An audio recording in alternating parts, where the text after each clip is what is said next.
laisse la main là-dessus, ok. Donc bonsoir tout le monde, bienvenue à tous. Donc pour ce webinaire ce soir spécial Tapinoma Magnum. Donc c'est une fourmi qui nous tenait un petit peu à cœur, hein, Benjamin et Jean-Luc, je pense aussi, et moi de vous en parler parce que c'est quand même une fourmi qui peut être passionnante et terrifiante à la fois pour certains. C'est le genre de fourmi au niveau des prestataires 3D, notamment en France métropolitaine ou en Corse, qui fait un petit peu peur. On voit beaucoup de médias qui expliquent que très envahissante, qu'on en trouve un peu de partout, et puis on a beau utiliser des méthodes traditionnelles sans que cela fonctionne, d'accord? C'est souvent le cas. Des clients qui sont affolés et quand un professionnel arrive, il n'a pas forcément la bonne solution. Salut Léopold et bonjour l'équipe d'Aves. Ça me fait plaisir de vous voir ici ce soir aussi. Alors ouais, Jean-Luc, on va peut-être couper le micro. Il y a un petit peu d'écho. On l'activera, ouais, voilà. Ok, merci. Et du coup, donc cette fourmi, beaucoup de personnes n'arrivent pas à comprendre pourquoi les méthodes traditionnelles ne fonctionnent pas. Et donc, c'est un petit peu ce qu'on va faire, Benjamin, Jean-Luc et moi ce soir. On va vous présenter cette espèce, d'accord, de fourmi qui a ses particularités, qui est présente en France métropolitaine maintenant depuis plus de 20 ans et qui donne autant de fil à retordre. Parce que pour pouvoir bien lutter contre une espèce ou un organisme vivant, il faut d'abord le connaître. C'est ce qu'on vous explique régulièrement dans le cadre de nos formations ou autres webinaires. Et c'est ce qu'on va faire ce soir. Et donc, on va avoir Benjamin qui va se présenter après ça et Jean-Luc qui vont beaucoup m'aider là-dessus, qui sont passionnés notamment de ça et qui vont m'assister. Enfin, m'assister, non, c'est plutôt moi qui vais les assister, on va dire, sur la présentation de cette Tapinoma Magnum. Donc, vas-y, Benjamin, je te laisse te présenter. Ouais. Donc, Benjamin Croton, je suis directeur de recherche à Easy Innovation, je suis entomologiste. Je suis ravi de discuter avec vous sur ce webinaire, d'autant plus que j'aime beaucoup Grégory et que j'aime beaucoup Jean-Luc, qui a été un de mes professeurs il y a 20 ans à la faculté de Tours, à l'IRBI. Je garde de très bons souvenirs. Et donc, c'est un plaisir de vous voir. Et je te laisse, Jean-Luc, te présenter toi aussi. Bonjour. Donc, je m'appelle Jean-Luc Mercier, je suis enseignant-chercheur à l'Université de Tours, enseignant essentiellement donc à l'IUT de Tours en biologie, chercheur à l'Institut de recherche sur la biologie de l'insecte, avec comme prédilection un travail sur les insectes sociaux dont font partie les fourmis. Voilà, j'ai été effectivement pendant un temps enseignant, professeur de Benjamin, du temps où il passait un master, à l'époque, le master contrôle et conservation des populations d'insectes. La belle époque. Allez, super. Bon, mais c'est cool tout ça. Et moi, je suis très heureux de vous avoir tous les deux aussi. D'ailleurs, lundi, on a un petit peu parlé de ce webinaire et franchement, on a passé beaucoup de temps, plus à être comme des enfants à écouter les histoires de tout le monde. C'était super intéressant. Ouais. On va essayer d'être un petit peu plus pragmatique aujourd'hui. Voilà.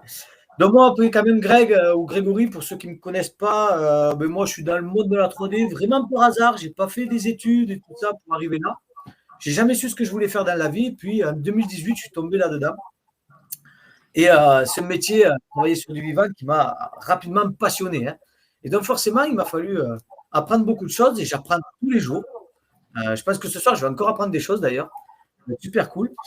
J'ai eu la chance de rencontrer EasyPest en 2021 en tant que stagiaire et j'ai réussi à rejoindre l'équipe, l'aventure Easy Group EasyPest en 2023 en tant qu'auditeur, accompagnant technique et formateur avec des super équipes et des gens comme Benja qui sont devenus mes amis et puis tout le reste de l'équipe. Voilà.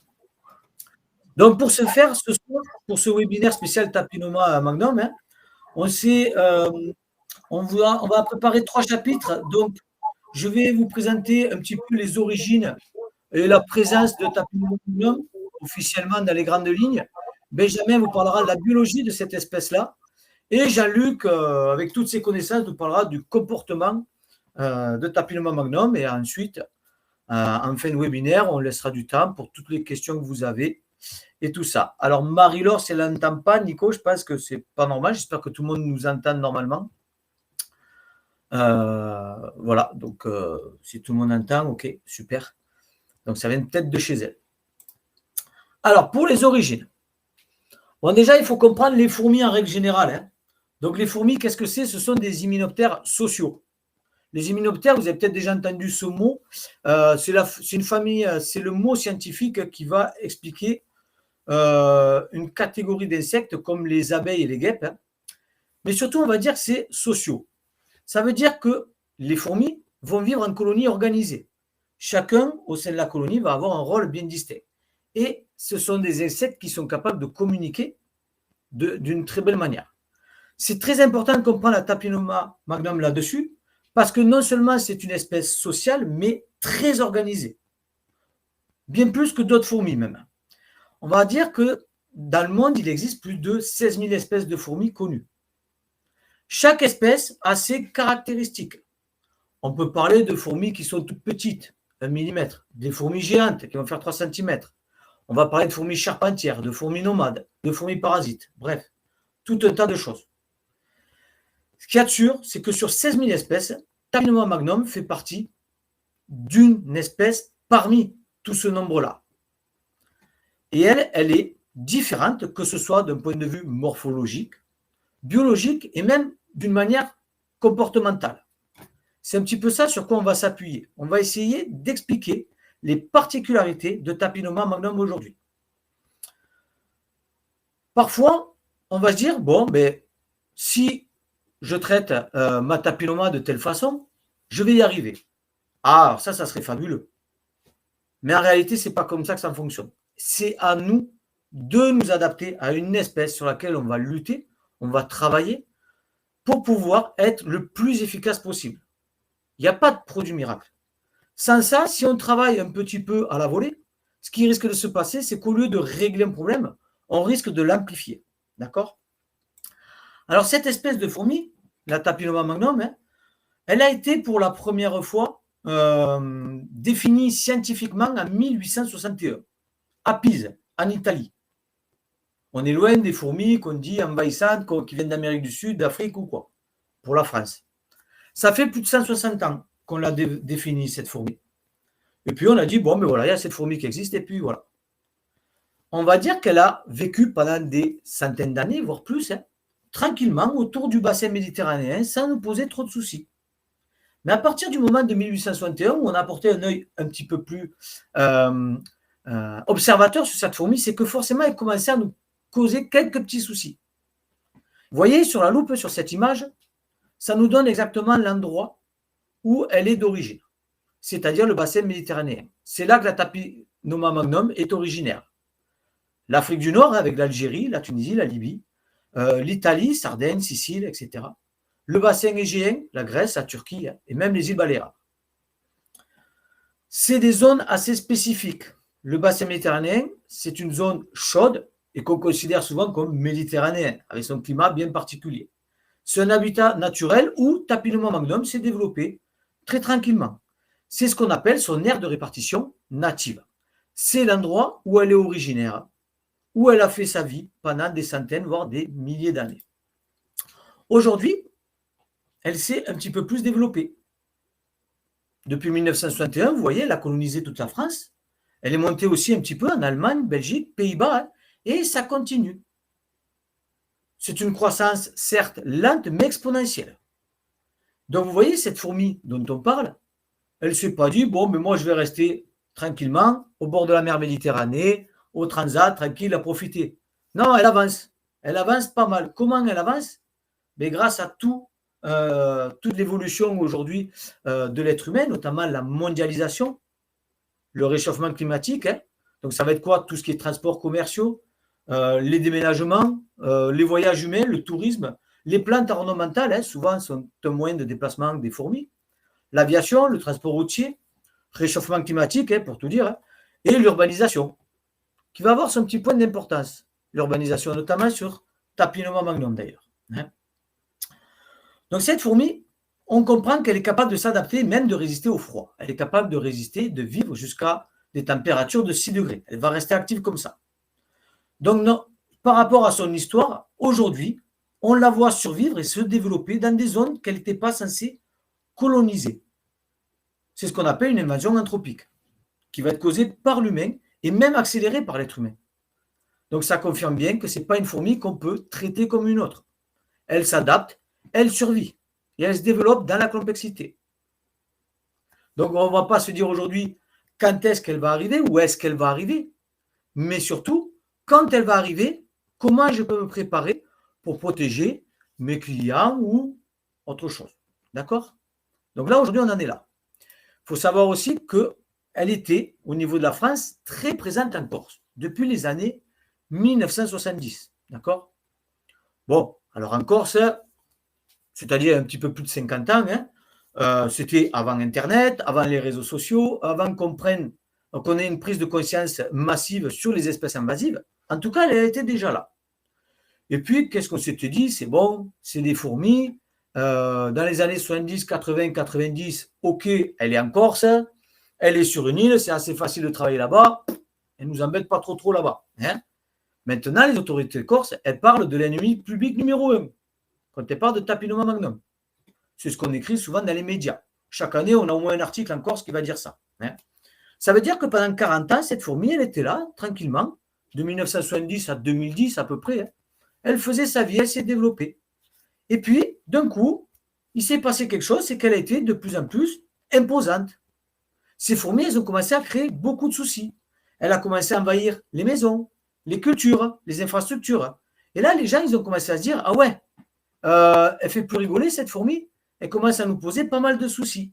D'accord?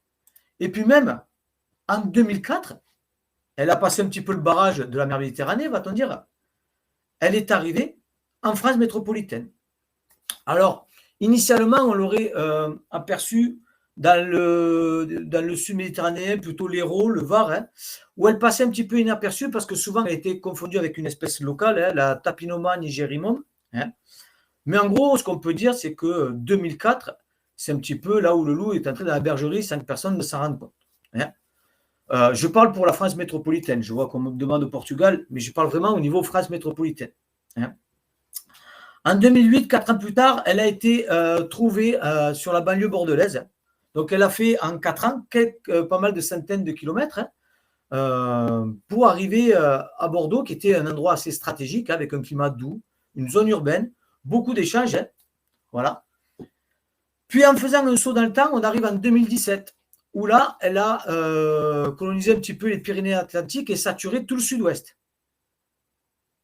En 2020, elle est aperçue à Saumur. Et là, Saumur, quand on parle de Saumur, c'est plus le sud, c'est la Loire, c'est le centre-ouest. D'accord?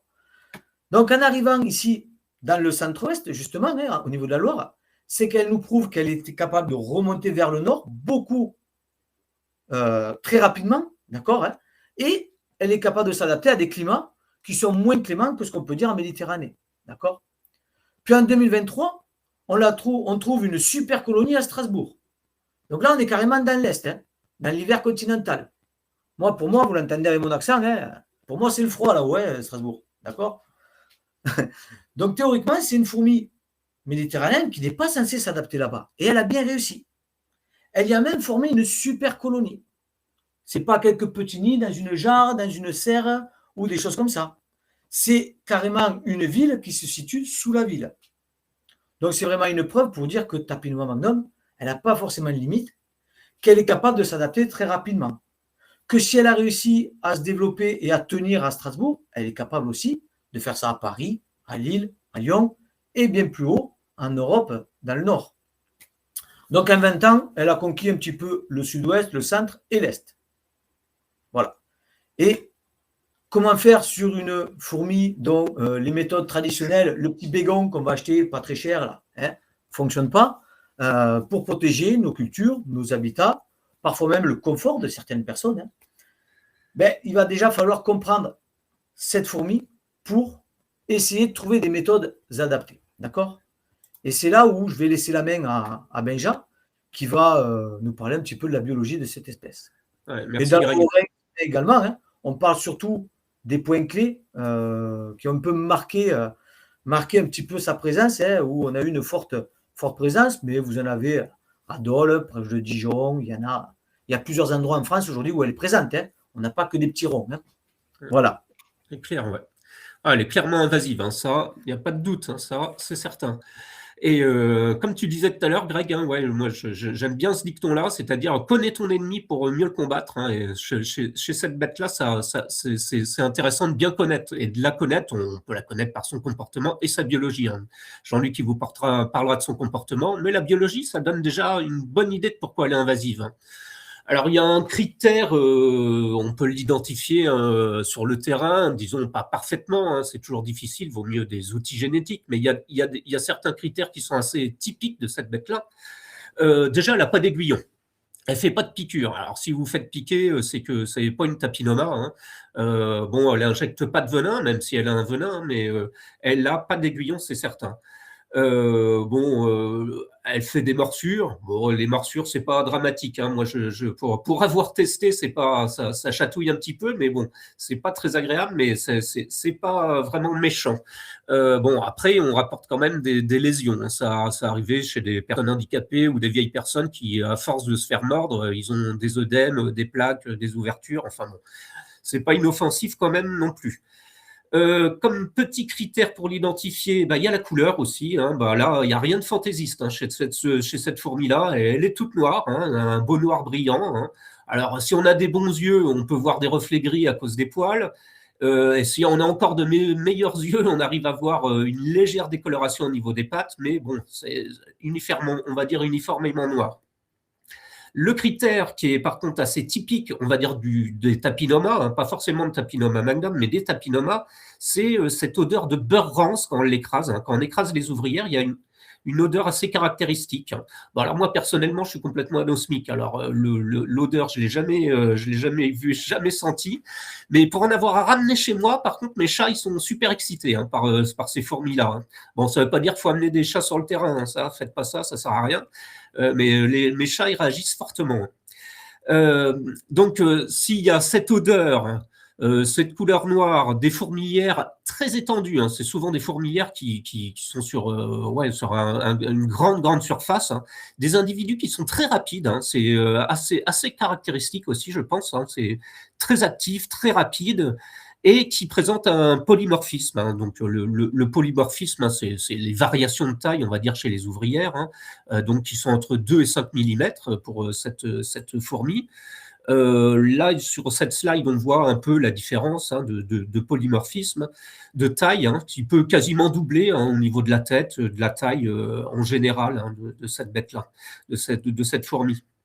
Alors, le polymorphisme, c'est un léger avantage hein, pour les fourmis. Hein, on va dire que les fourmis les plus petites, elles vont s'occuper du couvain, elles vont faire des tâches fines. Les fourmis les plus costauds, elles vont aller au combat, découper des trucs. Enfin, voilà, on va dire que ça leur apporte un certain avantage biologiquement.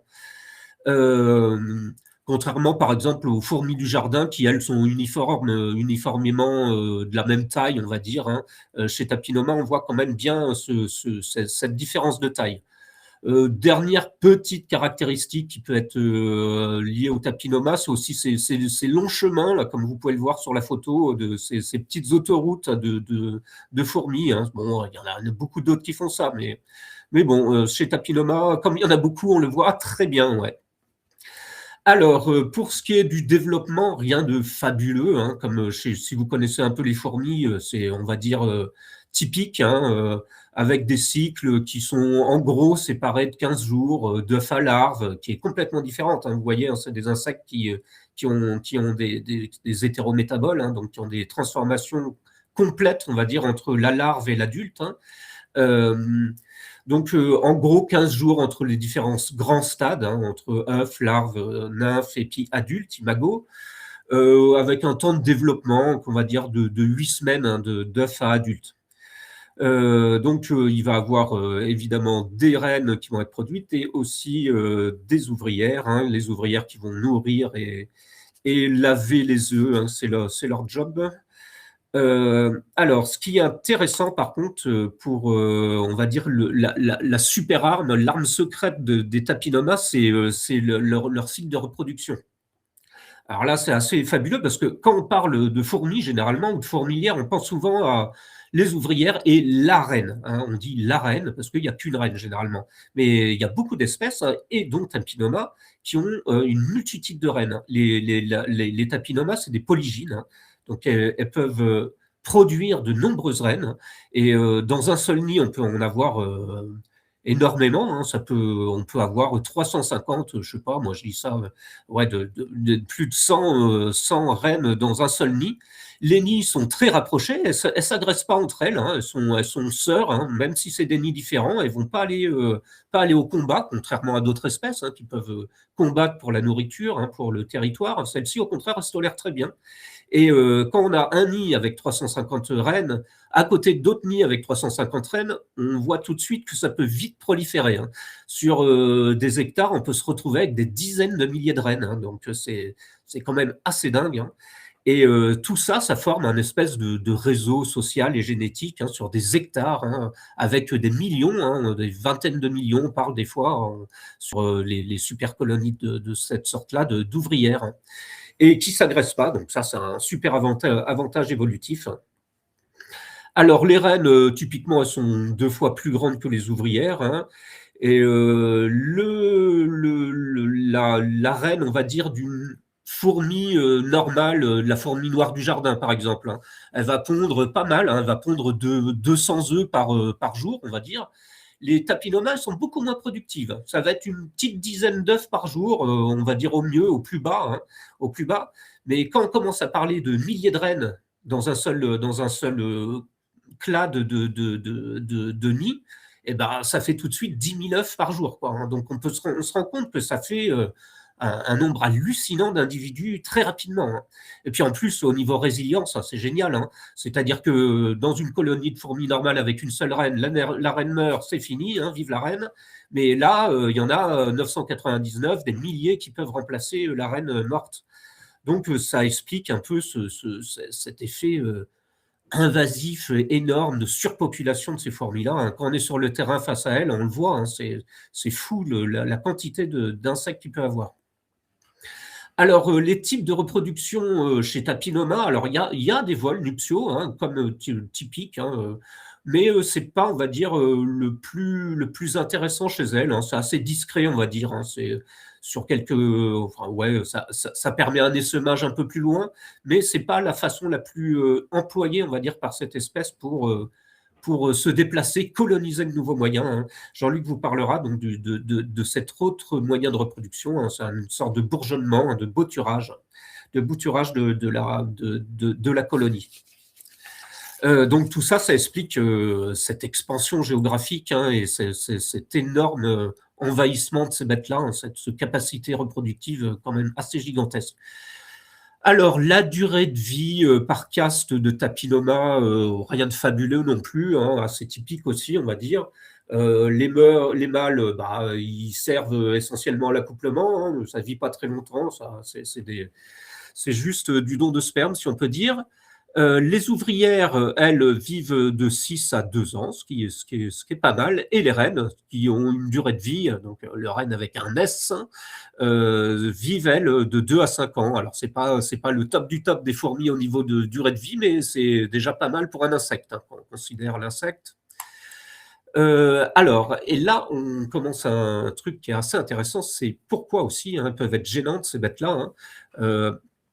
Alors, leur nombre, ça explique beaucoup la gêne que ça peut occasionner, mais donc ces fourmis, elles sont omnivores, elles mangent de tout.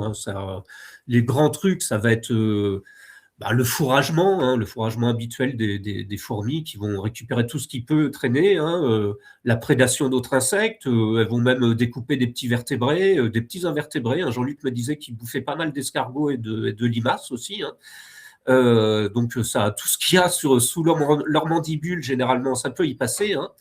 Et il y a un truc qui est assez intéressant chez fourmis-là, d'autres espèces le font, mais c'est l'exploitation du miella des pucerons. Alors ça, c'est super gênant. Elles servent des pucerons un peu comme nous, on se sert des vaches. Et les pucerons, vous savez, c'est des petits insectes qui piquent la sève des végétaux. Et comme il y a beaucoup de sève, généralement, elles excrètent beaucoup de sucre. Elles relâchent des petites gouttes sucrées. Et les tapinavas vont s'en servir un peu comme des vaches. Elles vont les traire, hein, elles vont les protéger, elles vont même les transporter dans leur nid pour les amener jusqu'aux racines, pour piquer les racines. Comme ça, elles ont la vache juste à côté de leur nid, on va dire.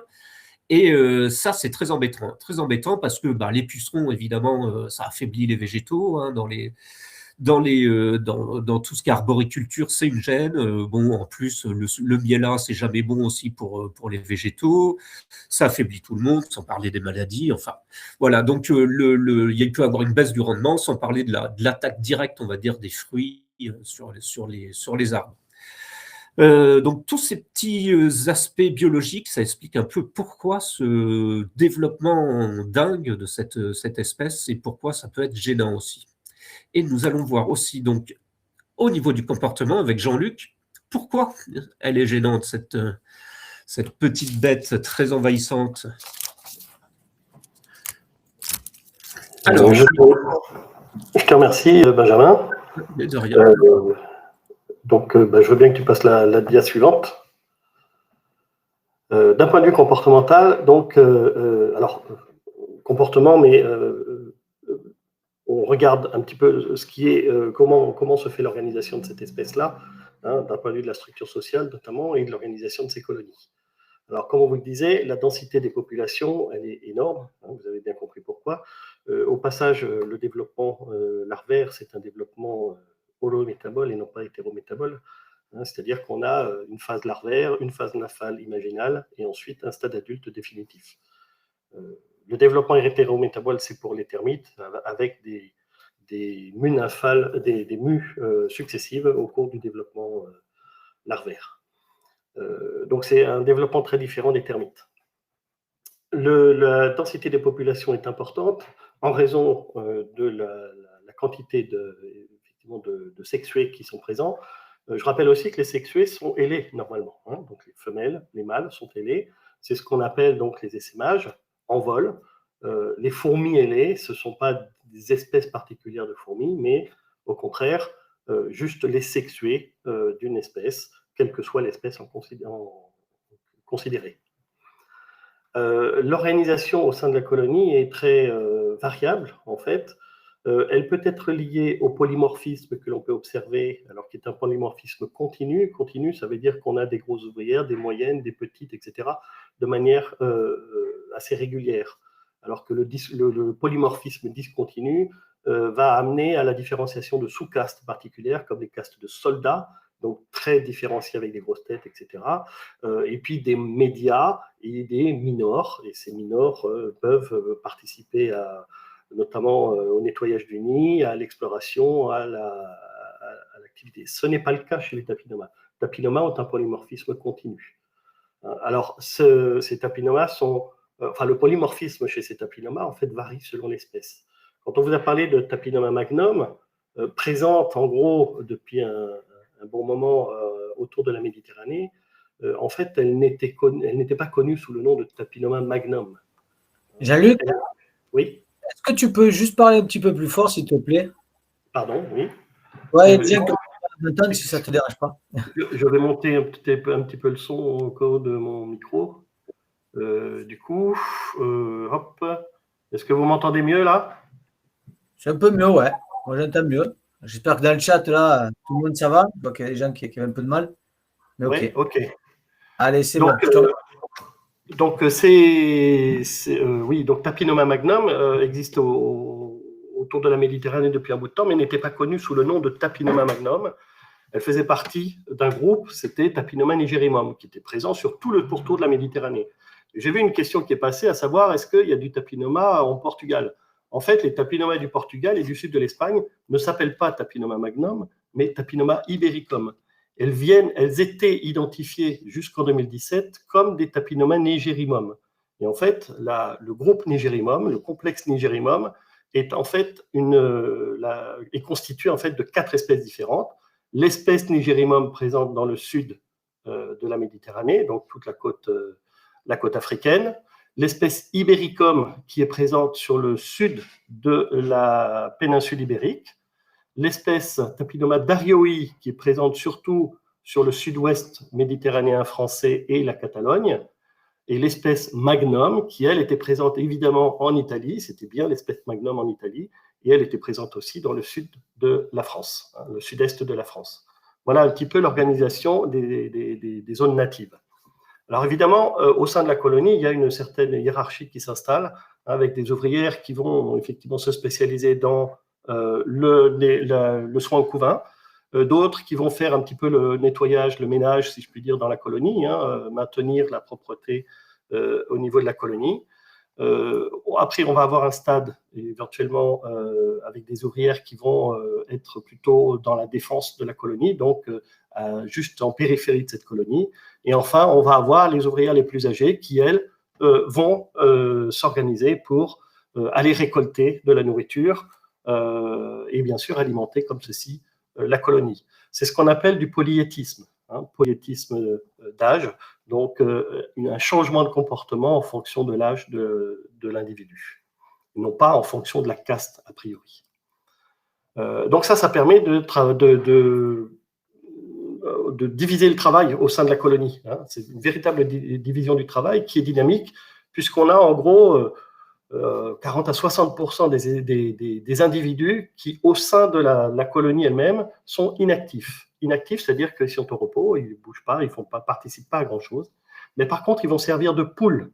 De poule lorsqu'on a quelque part une attaque du nid, par exemple, hein, et donc une diminution du nombre d'exploratrices, et donc forcément une diminution de l'alimentation au sein de la colonie, eh bien, les ouvrières manquantes vont être...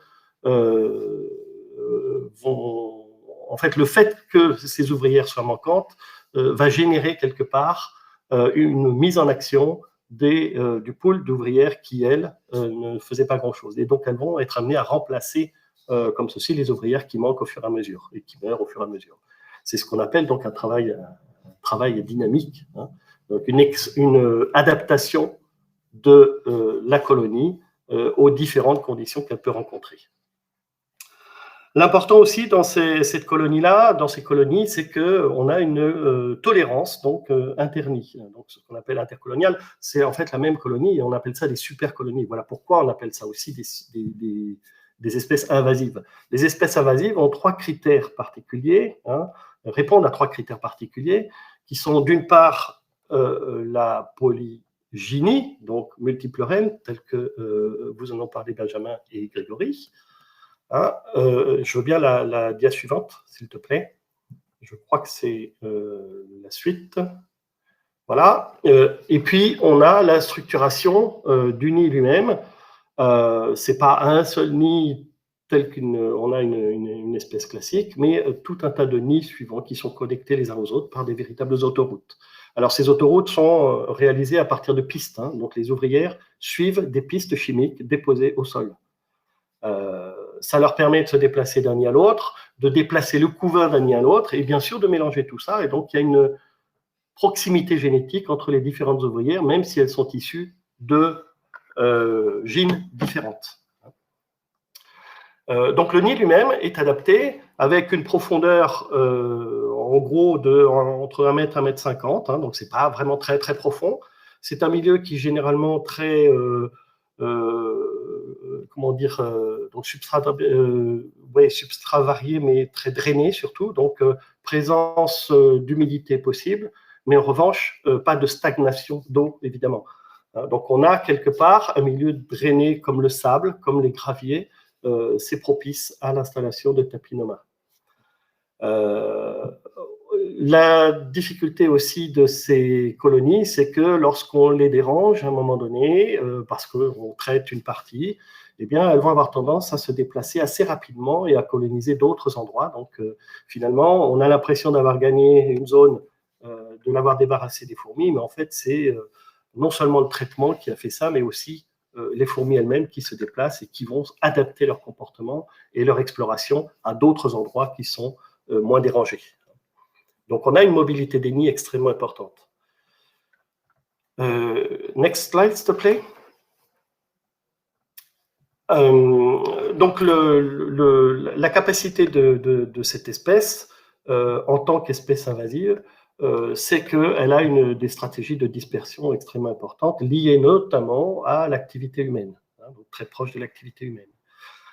Ça veut dire qu'elle va se servir du commerce international pour se disperser. Hein, le propre des espèces invasives, c'est ça. Donc, ce n'est pas forcément Papilloma simplement, mais c'est toutes ces espèces invasives qui ont cette caractéristique ici, c'est de profiter notamment du commerce international pour se disperser dans des endroits auxquels elles n'auraient pas accès.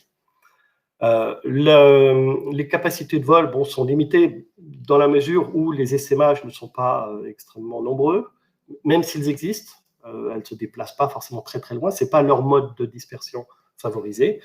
Le véritable mode de dispersion, c'est une expansion par bourgeonnement. C'est-à-dire qu'on a quelques gynes qui vont à un moment donné se déplacer avec un groupe d'ouvrières et puis aller justement coloniser une zone qui n'est pas encore atteinte par l'ensemble de la colonie, tout en restant en contact avec les colonies, les nids avec lesquels elles sont déjà connectées, d'où elles viennent. Et donc, finalement, elles ont tendance à augmenter la surface d'occupation du terrain par des nids connectés entre eux, et formant donc des grands territoires, hein, puisque ça peut aller... on a Saumur, on vous a parlé de Saumur tout à l'heure, c'était 16 hectares en gros. On pourrait citer Ancenis qui est à 32 hectares. On pourrait citer aussi la plaine d'Aubagne, par exemple. Hein, c'est 300 hectares de maraîchage qui peuvent être touchés par ces Papillomas. Donc, les expansions, quelque part, les surfaces occupées par ces fourmis sont extrêmement importantes. On pourrait citer le cas notamment aussi de la fourmi d'Argentine. Hein, donc, on n'est pas sur Papilloma magnum, mais une fourmi qui est assez représentative des espèces invasives. La fourmi d'Argentine, c'est une fourmi qui, en 100 ans, a colonisé plus de 8000 km de côte, hein, entre la côte portugaise, côte espagnole, côte française et côte italienne. Donc, 8000 km de côte occupée, et génétiquement, on a étudié ça génétiquement, on s'aperçoit que c'est à partir de 3 colonies simplement. Donc, les extensions, les expansions, effectivement, sont extrêmement importantes. On a des facteurs limitants naturels, excuse-moi, je revenais juste sur la première, oui, les facteurs limitants naturels qui sont effectivement les cours d'eau ou autres, mais enfin, ils sont relativement restreints, hein, ces facteurs limitants. On va avoir des facteurs limitants de type donc température, humidité, ces fourmis préférant évidemment des milieux donc drainés, on l'a dit, donc pas trop humides non plus avec de l'humidité stagnante, mais elles en ont quand même besoin. Hein, donc, et par contre, des températures assez élevées, même si elles sont capables de résister à des températures basses. Et c'est ce qui fait qu'à l'heure actuelle, elles sont remontées au niveau européen jusqu'à Dresde, en Allemagne, à la hauteur de Dresde. Dresde, ce n'est pas une latitude très, très basse hein, non plus. Hein, donc, les températures, ils descendent bien bas. Et pourtant, elle est là, elle reste là et elle s'adapte évidemment au milieu. Next slide. Donc, au niveau comportemental aussi, on va avoir normalement une compétition importante entre les ouvrières, entre les reines et entre les colonies elles-mêmes. En fait, chez une espèce invasive, l'ensemble des nids qui sont connectés les uns aux autres, on parle de polycalie pour une espèce. Donc, polygyne déjà avec des centaines de reines, et polycalie avec évidemment des centaines de nids connectés les uns aux autres. C'est ce qui permet d'occuper des surfaces énormes. Alors, quand on parle de compétition avec les autres espèces, en fait, elles sont capables de s'adapter avec des températures basses et elles ont surtout la capacité de reprendre une activité à des températures encore trop basses pour les espèces endogènes.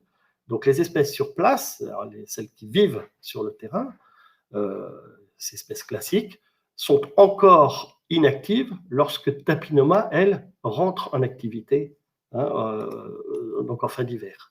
Et donc, de par leur nombre et de par leur activité, elles vont tout de suite occuper les sources de nourriture, s'installer sur ces sources de nourriture et empêcher les autres espèces de venir s'alimenter correctement. Donc, elles monopolisent ces espèces grâce à leur nombre et grâce à leur activité qui est plus importante, même à basse température. Donc, forcément, quelque part, les autres espèces manquent de ressources et ces ressources sont extrêmement importantes au niveau urbain, notamment. Au niveau urbain, le milieu urbain, c'est un milieu qui est très pauvre en biodiversité, donc peu de compétition, mais en revanche, avec des ressources alimentaires extrêmement importantes. Et donc, les tapinomas, pour elles, c'est un terrain de jeu et de développement extrêmement opportun, hein, de par leur système de développement, justement, de reproduction. Et donc, elles arrivent à s'adapter, évidemment, sur ces milieux-là en monopolisant l'ensemble des ressources alimentaires qui sont très nombreuses. Donc, forcément, elles ont un impact direct sur la biodiversité locale, hein, qui a tendance à diminuer, même si on a quelques espèces qui arrivent à résister. Ces mécanismes de compétition s'expriment en interspécifique, mais évidemment pas en intraspécifique, c'est-à-dire entre les différentes ouvrières de la colonie. C'est une des caractéristiques, notamment des espèces invasives, c'est qu'elles sont très agressives au niveau interspécifique et très peu agressives au niveau intraspécifique. Donc même entre deux colonies très très éloignées, hein, eh bien l'agressivité, elle ne va pas s'exprimer de manière extrêmement forte, hein, aussi forte qu'entre deux nids ou deux espèces différentes d'espèces classiques.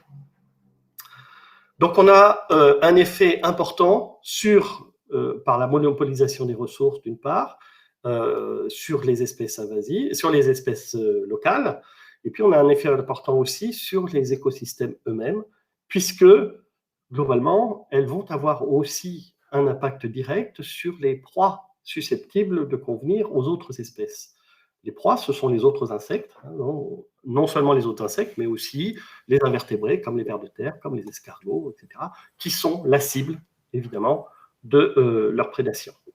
Et on avait une question justement sur les abeilles, les ruchers, tout ça. Alors moi, il me semble que oui, ça peut générer un stress à l'entrée des ruches en cas de proximité.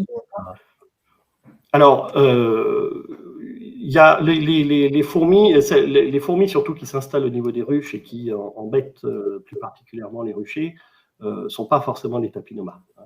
Ce n'est pas celles-là qu'on va retrouver. On va retrouver surtout des espèces endémiques, du type l'Asus niger notamment, hein, qui s'installent assez régulièrement sous les ruches, en fait, et participent quelque part à une prédation. Alors, elle est relativement faible, bien sûr, hein, par rapport à l'impact des frelons, mais elle existe tout de même. Alors après, est-ce que c'est vraiment de la prédation ou est-ce qu'elle profite quelque part des ressources alimentaires déposées par les abeilles? Là encore, l'effet n'est pas certain. Hein. Il n'y a pas eu vraiment d'études là-dessus de manière concrète. Y a-t-il en plus une polyandrie? Oui, la polyandrie qui consiste à Enfin, oui et non, en fait. La polyandrie, il y en a plusieurs mâles qui vont féconder une femelle. Hein. Là, en l'occurrence, la reproduction, elle se fait en fait un mâle et une femelle. Mais en revanche, on aura évidemment beaucoup de mâles et beaucoup de femelles avec des accouplements successifs comme ceci. Le mâle, lui, s'accouplant avec une reine et puis mourant après. Voilà, donc la polyandrie sur cette espèce-là n'est pas certaine. L'adaptabilité comportementale est intéressante parce que, comme je vous le disais, elles sont capables de résister au froid, d'une part, donc de manière très importante. Donc, on les a vues régulièrement maintenant, même ici dans nos contrées, c'est-à-dire en région centre. Hein, donc, ce n'est pas non plus des hivers qui sont très froids, mais quand même, on n'a quand même pas une température d'été, hein, c'est clair. Et dans ce contexte-là, on les voit actives quand même en plein hiver. On les a vues actives en plein hiver, hein, même en janvier, au début janvier, on les voyait actives sans trop de difficultés dehors. Même on a pu récemment étudier ces fourmis, même sous la pluie, même à température basse de 4-5 degrés, on les avait encore en activité. Donc une très belle résistance au froid. La flexibilité thermique, elle se traduit par le fait qu'elles sont capables effectivement de résister à des températures froides et évidemment de résister aussi à des températures méditerranéennes, donc beaucoup plus chaudes, hein, puisqu'elles se développent très bien au milieu méditerranéen, bien sûr. En présence de biocides, oui, elles sont capables de s'adapter, en fait, et elles s'adaptent notamment à la nature des substances, mais ça, c'est un peu valable aussi chez d'autres fourmis. Hein, dans la mesure où elles apprennent quelque part non pas le biocide lui-même, la nature du biocide lui-même, mais les odeurs qui sont provoquées par les morts, hein, donc la mortalité. Et donc, elles finissent par associer quelque part l'odeur produite par les cadavres avec l'odeur du biocide lui-même. Et donc, elles finissent par éviter évidemment le produire lui-même. Quel traitement est-il le plus efficace? C'est là la difficulté, c'est qu'à l'heure actuelle, il n'y a pas de produit réellement efficace pour les espèces invasives. Vous avez bien compris que l'utilisation des substances toxiques, ce sont généralement des neurotoxiques. Ils agissent au contact. Donc, par pulvérisation, c'est du contact. Donc, vous allez pulvériser le produit sur les individus que vous voyez, donc sur les pistes, par exemple, etc. Même sur les nids que vous voyez, mais vous n'allez jamais réussir à atteindre la totalité des individus. Donc, oui, après, vous avez...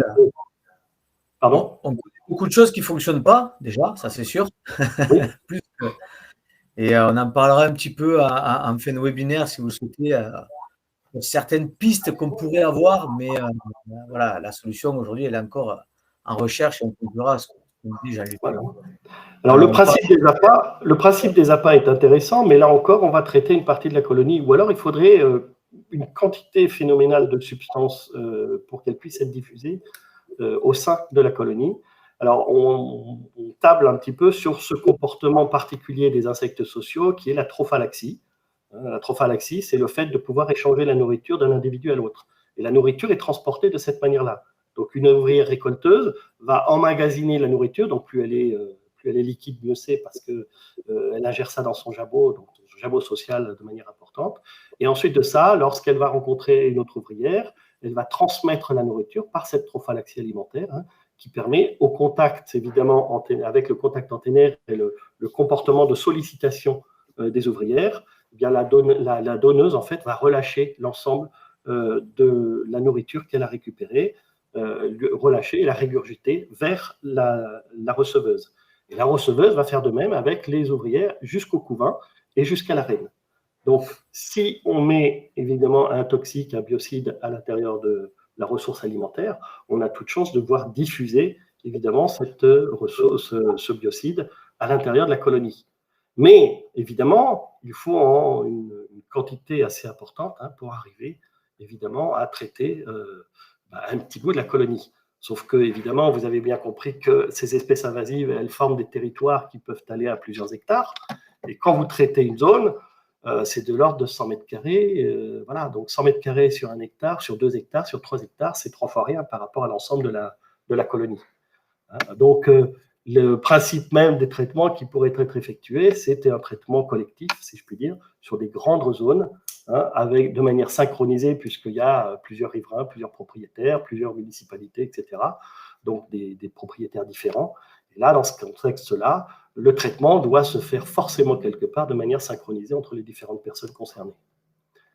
Donc, c'est effectivement plus difficile. La cohabitation avec l'humain, oui, puisqu'elles sont en contact avec l'activité humaine, de par le fait même, donc elles sont liées à ces activités humaines, elles sont transportées de manière générale par le commerce international, mais aussi local, bien sûr. Donc, elles vont avoir tendance à s'installer auprès des humains, à trouver leurs ressources auprès des humains, les déchets ménagers, etc., etc. Donc, ça va faire quelque part avoir des impacts importants sur le fonctionnement des municipalités, par exemple. Donc, elles vont pénétrer dans les bâtiments. Alors, la pénétration dans les bâtiments, jusqu'à présent, elle se fait surtout au niveau des câbles électriques, des conduites électriques, puisque la partie électrique est gainée à partir du moment où on rentre dans une propriété privée. Donc, à partir du compteur, on va avoir des câbles électriques qui sont dans des gaines. Et les gaines, c'est quoi? C'est des véritables autoroutes. On a vu des progressions de termites comme ça vers des maisons. C'est exactement pareil pour les fourmis. Donc, les fourmis vont emprunter aussi ces gaines électriques, suivre les câbles électriques et puis ressortir, bien sûr, ressortir au niveau du compteur de la maison et ensuite suivre les gaines intérieures pour déboucher notamment au niveau des prises électriques. Donc, on en voit ressortir au niveau des prises électriques, on en voit ressortir sous les plaintes, on en voit ressortir après au niveau des charpentes. Alors, ce n'est pas qu'elles attaquent les charpentes, c'est qu'effectivement, elles suivent les canalisations et elles suivent aussi les câbles électriques qui montent, évidemment, pour s'installer et pour rentrer donc dans les habitations. On va les retrouver aussi dans les vides sanitaires, sous les vides sanitaires.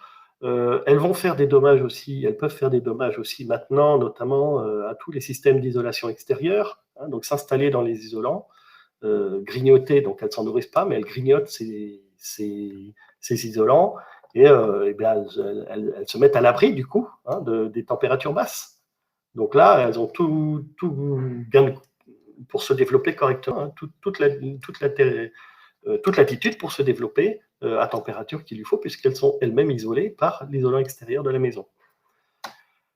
Donc, la difficulté de tout ça, c'est qu'elles vont nuire aussi aux infrastructures des municipalités. Elles vont suivre les réseaux. On a vu des invasions liées notamment aux conduites d'eau chaude, au réseau d'eau chaude, souterrain, suburbain. Elles suivent ces canalisations-là, elles sont à l'abri, au chaud, tranquilles, et elles progressent comme ça le long des canalisations. Elles vont poser des difficultés aussi dans la gestion des déchets, que ce soit les déchets verts, les déchets ménagers, les déchets du bâtiment sont importants aussi, puisque une zone qui est touchée à un moment donné, une maison qui est démolie, les fourmis se trouvent à l'intérieur de ces dégravats-là. Que fait-on des gravats? Il faut, si on ne veut pas à un moment donné disperser la colonie, il faut, à un moment, comme pour les termites, traiter ces zones-là pour éliminer les fourmis avant, quelque part, de déplacer les déchets de démolition. Donc, vous voyez, les problèmes sont multiples. Les problèmes sont multiples et du même ordre que, notamment, les termites, sauf que les termites sont gérés par des lois maintenant de manière importante, depuis les années 2000. Donc, ce n'est pas le cas du tout des fourmis invasives. Fourmis invasives, on n'a pas de législation particulière, bien sûr, dessus. Les risques sanitaires sont potentiellement importants. Alors, pour l'instant, on n'a pas de gros dégâts. On vous a parlé tout à l'heure d'attaques, évidemment, sur des personnes âgées ou même des enfants. Ces attaques sont de l'ordre d'allergies, en fait, des réactions allergiques aux morsures, aux différentes morsures de Papilloma. Ce n'est pas grand-chose en soi-même. Ceci dit, là où elles peuvent devenir effectivement, où la problématique sanitaire peut être importante, c'est lorsqu'elles vont commencer à rentrer dans les structures hospitalières. Structures hospitalières dans lesquelles on va trouver effectivement des zones avec des pathogènes. Et donc, elles peuvent être vecteurs de pathogènes. Et ça, c'est une difficulté notamment que l'on retrouve dans les pays tropicaux, que ce soit au Brésil, que ce soit au Nigeria, que ce soit en Asie, etc. C'est le même problème, c'est le fait même que ces fourmis transportent des pathogènes et donc sont susceptibles de disperser ces pathogènes vers les patients et au-delà des patients. Voilà, donc pour l'instant, pour nous en tout cas, ce n'est pas encore un danger immédiat, absolu, bien sûr, mais c'est un risque qui va venir probablement dans les prochaines années. Tout ça, toute cette communication, ces liens entre les fourmis, se fait grâce à la communication chimique. Alors, communication de manière générale, il n'y a pas que la communication chimique qui rentre en jeu, bien sûr, mais il faut bien comprendre que les fourmis, ce sont des véritables usines à produits chimiques. Des usines à produits chimiques qui leur permettent quelque part de se signaler, qui leur permettent de se déplacer, qui leur permet d'orienter leurs congénères vers des sources de nourriture, par exemple. Tout ça, c'est grâce à ces produits chimiques, avec la constitution de pistes. Donc, on va avoir des phéromones de pistes, on va avoir des phéromones d'alarme, on va avoir des phéromones très spécialisés. Et parfois même, une même substance peut servir en fonction de sa concentration et ou de l'utilisation d'une autre phéromone à côté, d'une autre substance à côté, eh bien, donner quelque part, avoir des indications différentes et donc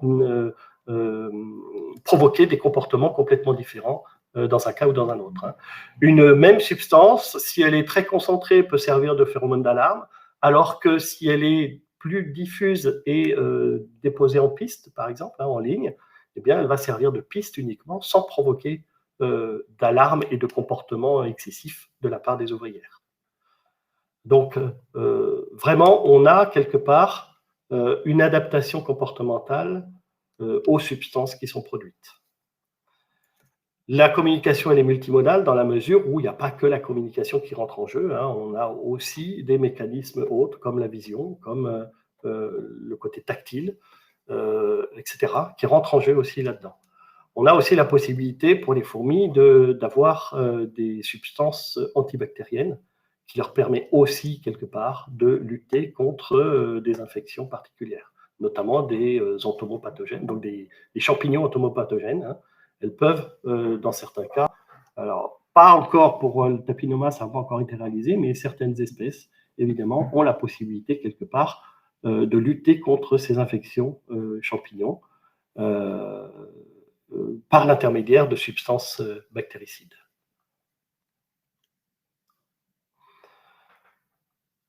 Un comportement qui est très particulier, c'est le fait de pouvoir se regrouper en cas d'alarme.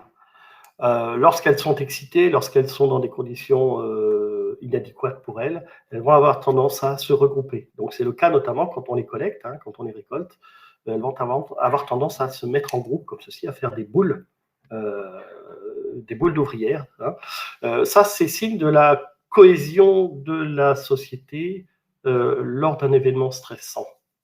Hein, elles ont tendance à se retrouver sur elles-mêmes, à se rejoindre elles-mêmes et à se regrouper complètement. Alors, soit ça peut être autour des individus, des reproducteurs, par exemple, hein, si on a une gene qui est présente, soit parce que ce ne sont pas forcément des fourmis qui sont liées, qui ont un comportement lié à la défense, hein, et donc elles vont plus avoir tendance à se regrouper autour du couvain, par exemple, hein, en termes de protection du couvain.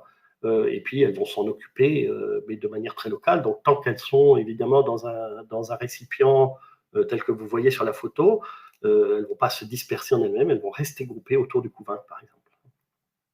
Donc ce sont des stratégies de protection qu'elles mettent en place face au stress, notamment lors d'événements de capture, de confinement et autres. Ça traduit bien sûr tout le côté entraide entre les individus. Hein. Donc la défense, oui, mais c'est une coopération dans la défense, une coopération dans les différents actes de la vie de la société. Voilà, je vous remercie. Eh bien, c'est nous, super. Super intéressant. J'avais une question aussi que j'avais notée, Ben, une personne où c'était un étonnement pour parler de plusieurs gènes dans une même chambre. Hein. Oui, c'est possible. Ouais. Ouais, c'est dans le même lit, ouais. Ou même dans côte à côte, tu veux dire, sans doute, hein, j'imagine. Ouais, il y avait ça. Alors, les moyens de lutte, je sais que vous êtes beaucoup là-dessus. On n'a pas la solution miracle, malheureusement. Ce qu'on sait dans ce qui ne fonctionne pas, les agresser trop rapidement avec de la pulvérisation ou quoi, ça sera un effet sur du court terme quand vous voulez protéger quelque chose, mais en soi, ça n'aura pas d'efficacité. Le gel, on s'est rendu compte qu'elles n'aimaient pas trop ça, les tapinomas non plus, les tapinomas magnum, pardon. Hein, elles se collent dessus et tout ça.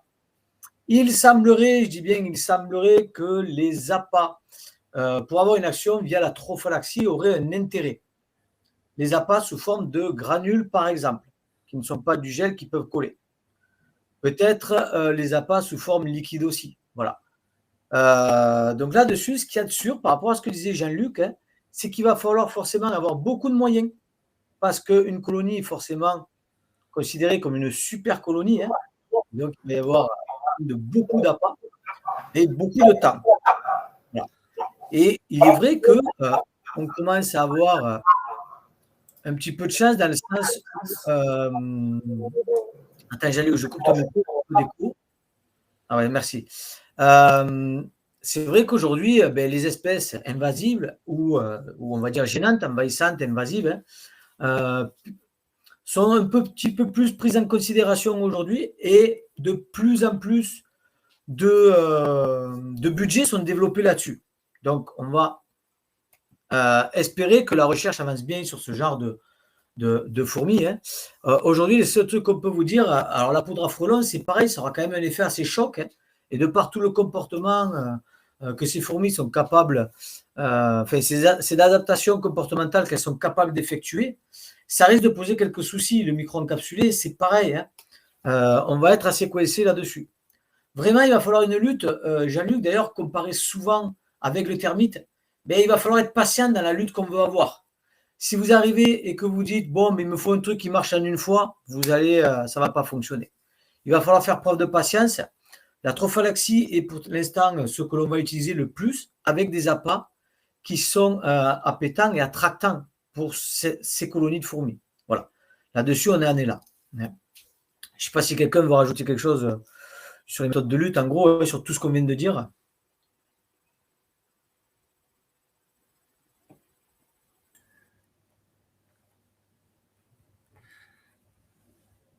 J'ai vu qu'il y en avait un qui parlait d'eau bouillante.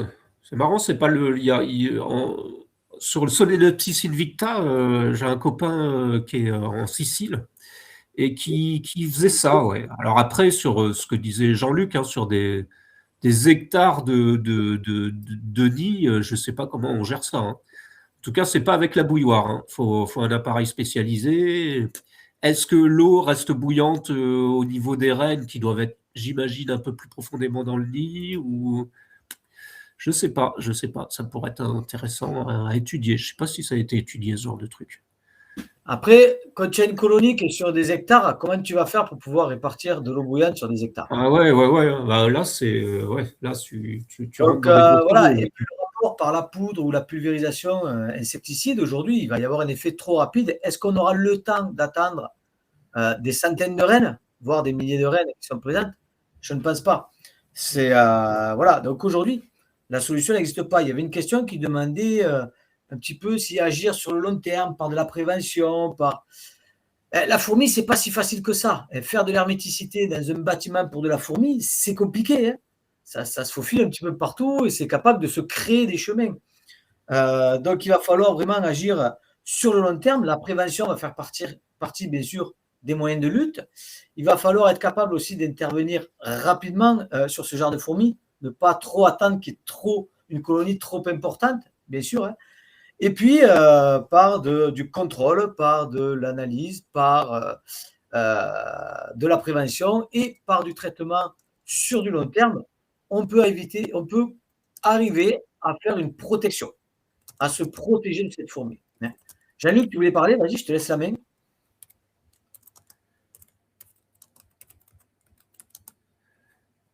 Son micro est fermé à Jean-Luc. J'arrive pas à le rallumer, moi, le micro de Jean-Luc. Non, mais il va se l'allumer, mais sinon tu mimes, Jean-Luc, avec les gestes peut-être. Et les biocides en extérieur, mais sur la trophallaxie, c'est de l'appât qui va être disposé dans des boîtes, dans des boîtes à appât qui sont fermées, hermétiques, et c'est la fourmi qui va faire le travail d'amener à la colonie. Jean-Luc, tu peux rouvrir ton micro si tu veux. Alors, il n'arrive pas à l'allumer. Je crois que c'est bon, là, ça y est. Ouais, ok, merci. Oui, donc ce que je voulais dire, c'est que vous avez raison de citer tout l'ensemble j'ai vu des différents dispositifs là, de traitement, notamment l'eau bouillante. Alors l'eau bouillante, c'est une nouvelle méthode qui est testée, qui a été testée en Suisse avec plus ou moins d'efficacité, c'est toujours pareil. Elle est testée notamment sur Kehl, en Allemagne, elle est testée. Alors c'est une méthode qui est alternative par rapport à l'utilisation de biocides, bien sûr. Les municipalités qui ne veulent pas utiliser de biocides essayent ce dispositif-là, avec plus ou moins de succès, hein, donc ce n'est pas évidemment du 100%, c'est très clair, mais il y a quand même un certain succès par rapport à une certaine efficacité du traitement, au moins localement. Et alors ce qu'on ne comprend pas non plus, c'est pourquoi ça fonctionne très très bien à certains endroits et pourquoi ça ne fonctionne pas du tout à d'autres. Hein. C'est dans ce sens-là où c'est un petit peu encore problématique. Donc, il n'y a aucun traitement à l'heure actuelle qui n'est satisfaisant, dans la mesure où les surfaces à traiter sont très importantes. S'il y aurait un traitement qui serait très intéressant, parce que physiologiquement aussi intéressant, c'est l'utilisation du métoprène. Le métoprène, c'est une hormone, en fait, qui a tendance à inhiber le développement des ovaires. Donc, comme tout l'ensemble des ouvrières que vous voyez sont des individus stériles, il n'y a que les reines qui vont être ciblées. Sauf que pour atteindre les reines, il faut faire passer le métoprène de la même manière avec des appâts, donc par l'intermédiaire de la nourriture, et faire passer le métoprène jusqu'aux reines. Il faut que ça aille jusqu'aux rennes. Si ça s'arrête aux ouvrières, il n'y a pas d'action possible. Pour arriver à toucher l'ensemble des rennes, il faut être sûr de toucher globalement l'ensemble des ouvrières. Vu le nombre d'ouvrières qu'il faut, la quantité de méthoprène nécessaire pour éradiquer un nid en entier, enfin quand je dis un nid, une super colonie en entier, donc pour avoir un effet non pas temporaire, mais permanent et suffisamment visible, il faut une quantité de méthoprène relativement incroyable. Or, c'est une substance qui est produite, évidemment, qui est synthétisée. Sa synthèse, c'est aussi de la monnaie. Donc, économiquement, pour une entreprise, ce n'est pas intéressant de développer ce... Parce que vous ne trouverez aucun client qui sera capable de supporter le prix, le coût d'un traitement comme ça au méthoprène, même si vous dites, voilà, moi, je vais en mettre tant de quantité et vous serez sûr d'avoir du résultat. Pour ça, il faut en mettre vraiment une quantité importante et le coût nécessaire pour ça n'est pas supportable, soit par la municipalité, soit par les riverains, etc.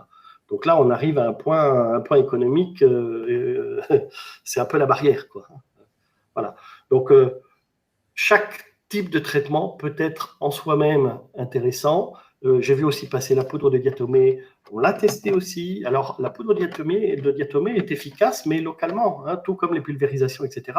Son effet, c'est en fait de boucher les trachées respiratoires des fourmis.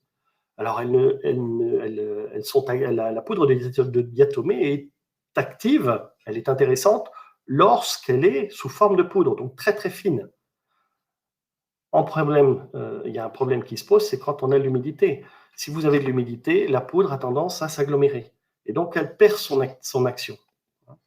Donc, il faut être dans des conditions de traitement bien précis et c'est forcément temporaire. Donc, ça veut dire aussi que vous allez traiter directement la surface sur laquelle passent les fourmis. Vous allez donc pouvoir traiter l'ensemble de ces fourmis, éliminer ces fourmis, mais vous n'éliminerez pas celles qui sont dans le nid, en dessous du béton ou en dessous du goudron, etc. Donc, vous n'éliminerez jamais la totalité de la colonie de cette manière-là.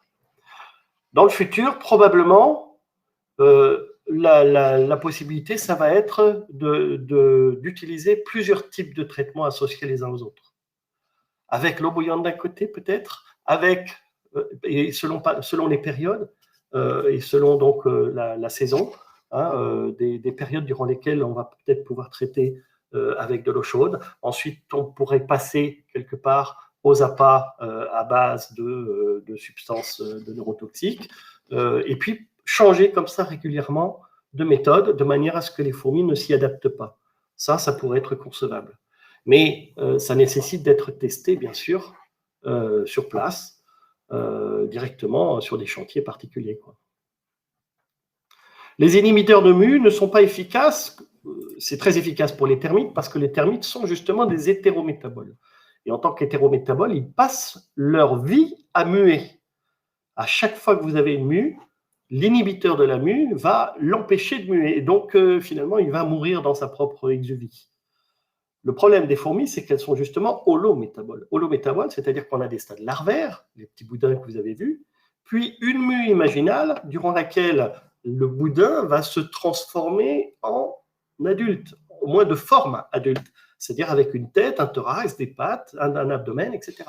Certes, cette nymphe-là est complètement immobile, mais lorsqu'elle va arriver à maturité, lorsqu'elle aura achevé sa mue, elle donnera un adulte qui a sa forme définitive. Les fourmis que vous voyez sont des adultes, elles sont stériles et elles ont une forme définitive. Elles ne muent plus, elles ne mueront plus.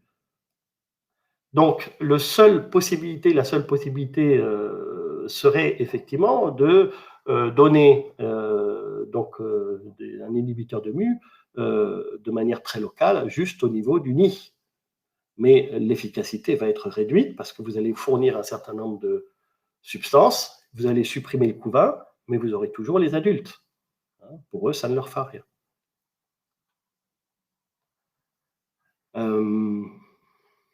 J'essaie de répondre en même temps avec Ben à pas mal de réponses qu'il y a dans le chat. On parle de prédateurs naturels, donc vous vous doutez, sur les millions d'individus, ça va être très compliqué. Il y a quelques prédateurs naturels, tels que les crapauds, les reptiles, etc. Donc, l'une des tendances aussi, c'est de faire revenir la biodiversité dans les villes, notamment, puisqu'on retrouve bien sûr ces espèces-là dans les milieux urbains, donc faire revenir quelque part la biodiversité, y compris sur les amphibiens et les reptiles, hein, pour permettre quelque part une certaine prédation. Certes, on n'éradiquera pas du tout, c'est juste un petit moyen, mais ça fait partie de l'un des multiples moyens qu'on pourrait développer pour rendre quelque part le terrain moins propice au développement de ces espèces. Après, il est sûr que celui qui a la solution, c'est bon, hein, il a fini de travailler, hein, il peut partir à la retraite. Hein. Oui, bah, il y a de quoi faire. Il y a de quoi faire. Qui nous contacte directement, on l'aidera. Comme je vous disais tout à l'heure, la profondeur de nid, c'est en gros 1 mètre, 1,50 m maximum. Hein. Donc, effectivement, l'excavation, en fait, la difficulté de l'excavation, donc le fait de remuer la terre, vous allez déranger vos fourmis, et elles sont bien sûr capables de se déplacer. Donc, oui, elles vont disparaître de l'endroit où vous êtes, même si vous aspergez très rapidement. Un certain nombre vont s'échapper et aller s'installer ailleurs. Donc là, vous êtes en train finalement de disperser, voire même de restimuler la ponte des rennes. Il y a ça aussi qui est important. L'adaptation, elle se fait aussi comme ça. Quand on manque d'individus, à un moment donné, eh bien, ça va stimuler la formation, donc la ponte des individus, des gènes, des reproducteurs. Donc là aussi, il faut faire attention là-dessus. Sur l'identification de fourmis, alors ça, c'est tout un monde, l'identification des fourmis. Hein. Moi, je suis à un stade un petit peu basique. Vous êtes 2 entomos, je vais vous laisser répondre. Personne qui dit pour différencier la fourmi d'Argentine et la Tapinoma magnum, c'est l'odeur. Alors, ça peut aider. Alors, oui, ce sont toutes les deux des dolichodérines, Donc, toutes les deux, elles n'ont effectivement pas d'aiguillon.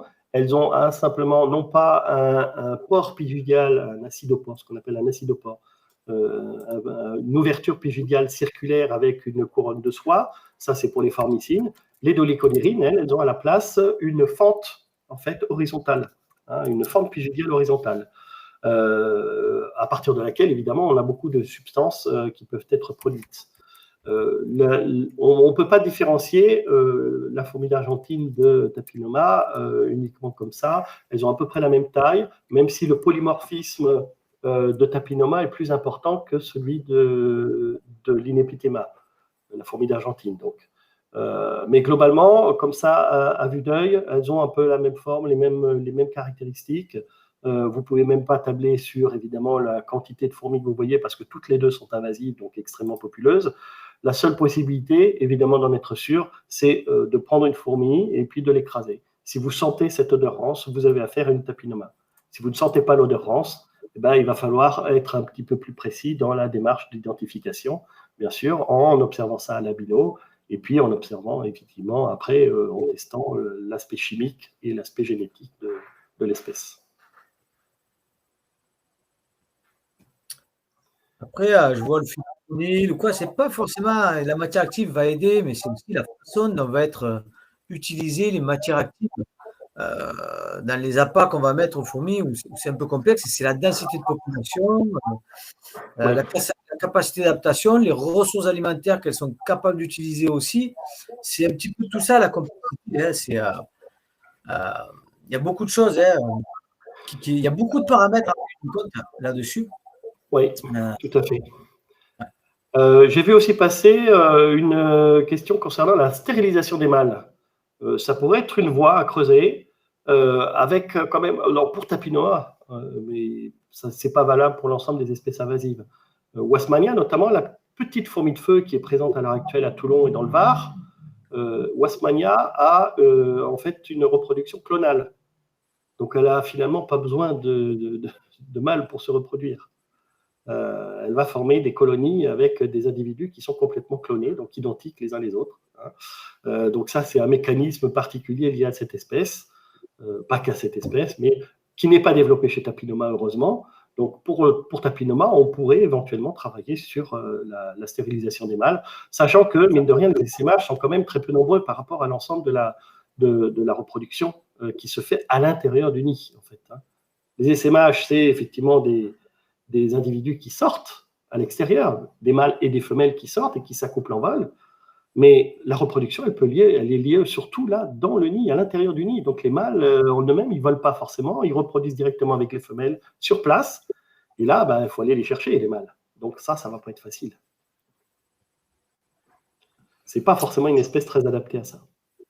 Ouais, puis comme ça, voilà, chaque espèce d'une colonie a une pièce d'identité, donc voilà, ils ont des caractéristiques pour se connaître, etc. Donc c'est là aussi. Alors que les moustiques, eux, ont plutôt, alors pas, ils vivent pas en colonie, les moustiques, ils vivent de façon grégaire, hein, voilà, c'est un petit peu la différence. Y a-t-il des essais en altérant l'acidité pH du sol? Pour l'instant, pas à ma connaissance, hein, on n'a pas d'activité particulière sur la composition du sol pour voir qu'est-ce que ça induit sur l'installation et sur le développement des tapinomas. Pourquoi pas de produit qui flingue les phéromones? C'est un petit peu une voie qui est en voie de recherche, hein, ce qu'on appelle la confusion. Là, on va essayer quelque part, alors non pas de flinguer les phéromones en tant que telles, mais les pistes en elles-mêmes, de brouiller les pistes, hein, pour éviter que les fourmis ne soient attirées par tel ou tel type d'appât, en fait, hein, et de ressources alimentaires. Donc, c'est ce qu'on appelle le push-pull, hein, une méthodologie push-pull, c'est une stratégie push-pull, pardon, c'est une stratégie qui consiste à faire en sorte que la fourmi soit confuse, elle ne sache pas où aller, donc l'attirer quelque part à un endroit, et puis empêcher qu'elle vienne vers un autre endroit. Donc, c'est donc finalement deux stratégies associées l'une à l'autre. Le pétiole, oui, c'est la partie entre le thorax et l'abdomen. Alors, c'est une écaille pour les dolichodérines, hein. Le pétiole lui-même est constitué d'un seul segment avec une écaille dorsale qui va être orientée vers l'avant. Hein, mais pour un non-initié, le pétiole des tapinomas et des linépithémas se ressemble beaucoup.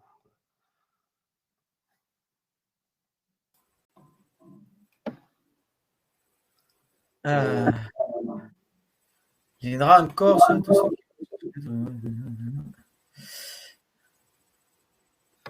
Alors, possibilité d'implantation des mâles stériles, a priori, non, ça risque d'être difficile, justement parce que ces essaimages sont très peu nombreux. Même s'ils existent, ils sont quand même très peu nombreux par rapport à la capacité de la fourmi à se développer et à produire des individus en grande quantité.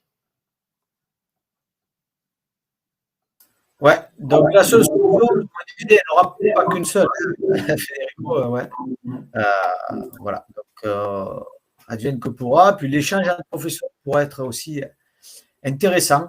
On ne va pas se mentir parce que chacun va avoir des expériences sur des choses qu'il va essayer à des endroits donnés et tout ça. Mais peut-être que ça va nous aider un petit peu.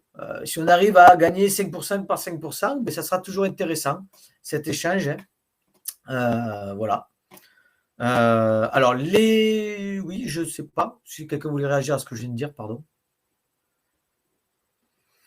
Sinon, je vois qu'il y a beaucoup de monde qui s'en va, et donc on va se souhaiter une bonne soirée. On va voir s'il y a d'autres questions. J'en vois par rapport aux dates de Certifourmis. Alors, là, c'est les prochaines dates. Bon, il y en a une demain à Bordeaux. Il faut se dépêcher pour s'inscrire. Hein. Voilà. Sinon, pour ceux qui veulent des dates, on peut toujours en créer au cours de l'année, mais il y a déjà celles-là qui sont disponibles. Donc, vous pouvez aller sur notre site EasyPest, nous contacter en disant, comme tout à l'heure, une personne qui voulait avoir une formation dans le 13, hein, une cartographie dans le 13, donc on pourra créer une date. Puis il y a du visio pour ceux qui n'aiment pas se déplacer. Alors on ne va pas se mentir, c'est quand même plus intéressant en présentiel. Hein, voilà. On vous expliquera pas mal de choses, comment commencer à faire des petites bases sur l'entomologie, comment déterminer au moins une sous-famille de fourmis, ce qui peut être déjà intéressant dans l'idée. Hein. Puis après, dans le comportement, comment les comprendre, on ira un petit peu plus loin. On s'adaptera à vous. J'ai vu qu'il y avait quelqu'un qui demandait une cartographie au niveau des lieux détectés en fourmis. Je pense que c'est un peu difficile à faire aujourd'hui, tellement qu'il y en a.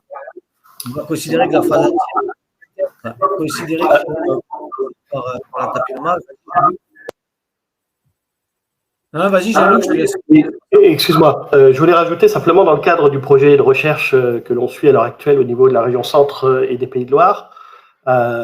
C'est un projet qui s'appelle Fivalo, hein, donc vous tapez Fivalo sur Internet et vous aurez un petit peu le récapitulatif de ce projet-là. Il consiste à mettre en place un réseau de surveillance sur les espèces invasives présentes dans les deux régions, le long du Val-de-Loire. Et en fait, on a dans le projet lui-même une action particulière qui est la cartographie, évidemment, de l'ensemble des zones qui sont touchées. Et cette cartographie va être diffusée notamment sur le site de l'INPN, donc site officiel ouvert à tout le monde, sur lequel il y aura effectivement l'ensemble des zones qui sont touchées par les papillomas. Hein. Donc les points que l'on a repérés, enfin les zones plus exactement qu'on a repérées, et sur lesquelles se trouvent en fait pas que Tapinoma, mais les espèces invasives, notamment Tapinoma ibericum, Tapinoma darioi, l'Inepithema humilé, donc Lasius neglectus, et puis Technomyrmex albipes et Monomorium carbonarium. Donc 7 espèces différentes. La difficulté à l'heure actuelle, c'est qu'on est normalement censé avoir déjà mis en place toutes ces informations-là au niveau du site de l'INPN. Mais je ne sais pas si vous le savez, mais le site a été attaqué, a été hacké. Et donc, le muséum qui gère le site de l'INPN a des difficultés pour remettre tout ça en place. Donc, pour l'instant, on a ordre de garder ces informations chez nous avant qu'ils puissent évidemment les rediffuser par la suite. Voilà. Mais sachez que ces informations-là sont complètement accessibles au public.